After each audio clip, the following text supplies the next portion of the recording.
Hi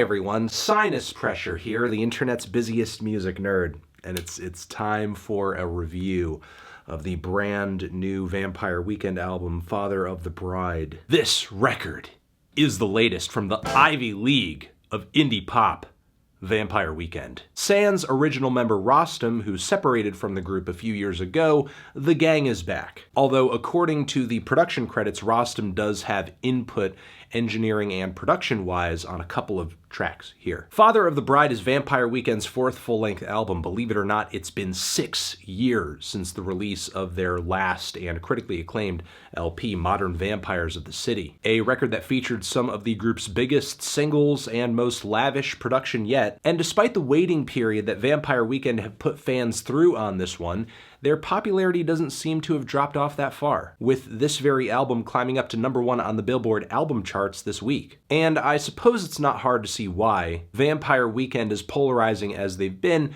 they've always had a style all their own, something that no other group in their absence has been able to provide. Ezra's whimsical, tender, and occasionally fun songwriting, the band's impressive musicianship, which is typically executed with style, as well as their sharp fusions of pop and Baroque instrumentation and world music, as much as I dislike the usage of that term. But the teaser tracks to this record, of which there were quite a few, forecast a very different sound and album for Vampire Weekend. The track Harmony Hall, with its sort of glamish and very rich piano rock in the vein of the Rolling Stones. There was also the funky and tightly composed Sunflower featuring Steve Lacy of the internet fame. The guitar licks and drums on this cut felt like something lifted off of an Unknown Mortal Orchestra album. And as fun as some of the guitar work on this track is, the song itself, in my opinion, is kind of forgettable. The song Big Blue is a small cut with big jam band vibes coming off of it. I love the tune, but I think some of the guitars weave in with the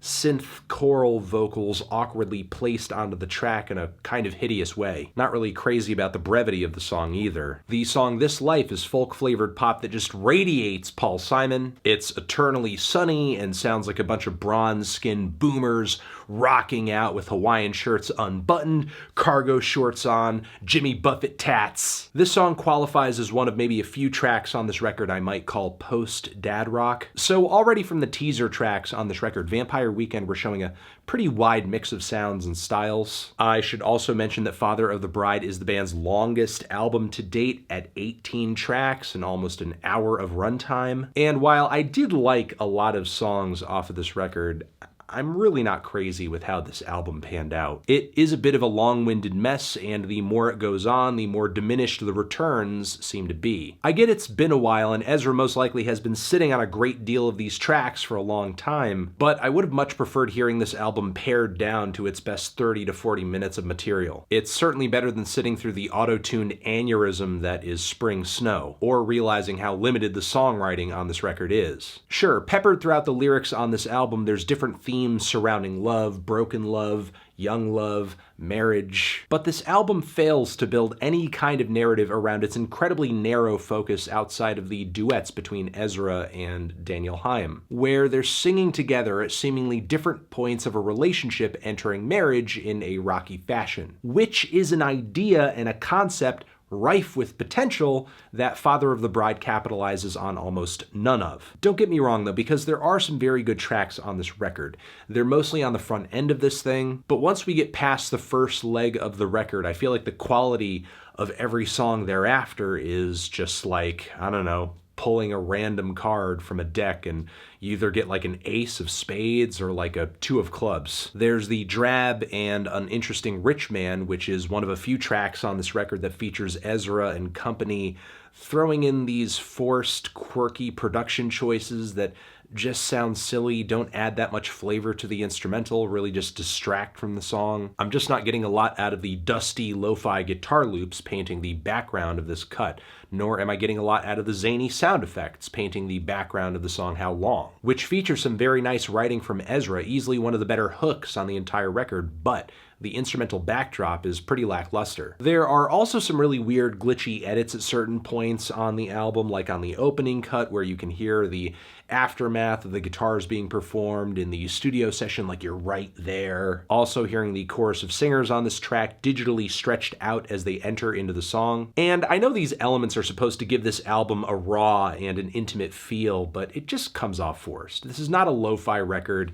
We're on Sony. It's Vampire Weekend. Come on. Steve Lacy on this track delivering some deadpan background vocals, some of the robotic vocal effects on Ezra's voice, the blurting horns, the Latin drum section that comes off like a drunk dad samba. Again, another moment on the album where it feels like the instrumentation would rather distract from the song than serve it. The song My Mistake is a horrid attempt at trying to pull off some intimate, sad, downtrodden piano jazz, which Ezra's voice just was not built for. Meanwhile, the song Sympathy is an acoustic rock rager. The low-down bass line, the fierce strumming, the hand claps on this cut feels like something out of an old Nick Cave and the Bad Seeds record, but with what sounds like a synthesizer sampling a chorus of singers working in a very clunky, awkward melody. However, I do love the ending of the track. The drums that bust in, they're heavy as hell. The double bass is wow. I'm sorry if I'm complaining for a lot of this review, but I really do feel like Vampire Weekend unfortunately embraced quantity over quality on this one. The band is obviously playing it more off the cuff, which isn't a bad thing if wherever your artistic whims take you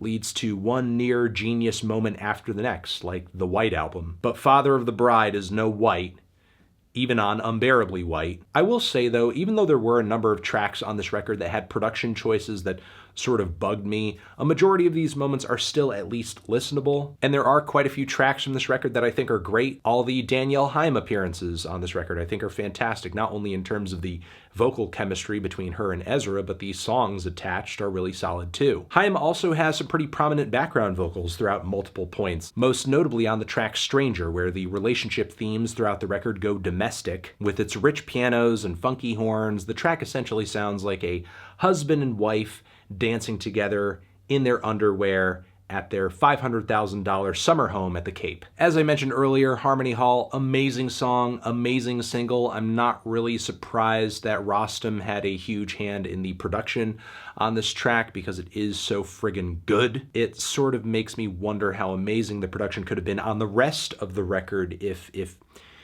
he was on the rest of the record. Still though, Ezra was no slouch when it came to the songwriting on this track too. I Don't Want to Live Like This, But I Don't Want to Die is easily one of the best refrains of 2019. The song Bambina is amazingly cute and undeniably catchy, with its killer percussion and the boogie coming off the fuzzy guitar leads on this one. It's one of the few songs on this record where its instrumental quirk actually works in its favor. The song This Life I mentioned earlier, amazing. Also the closing cut, Jerusalem, New York, Berlin, is a passable, sad closer for the album. Yeah, it's a decent album, but there's just too much flab. Too much flab in the track list. And I'm not sure if there's much more to say than that. They're just not all bangers, sadly. They're not all bangers. And I think I'm going to leave it at that. I'm feeling a decent 6 on this one. Transition. Have you given this album a listen? Did you love it? Did you hate it? What would you rate it? You're the best. You're the best. What should I review next? Hit the like if you like. Please subscribe and please don't cry. Hit the bell as well. Over here next to my head is another video that you can check out. Hit that upworthy link to, again, subscribe.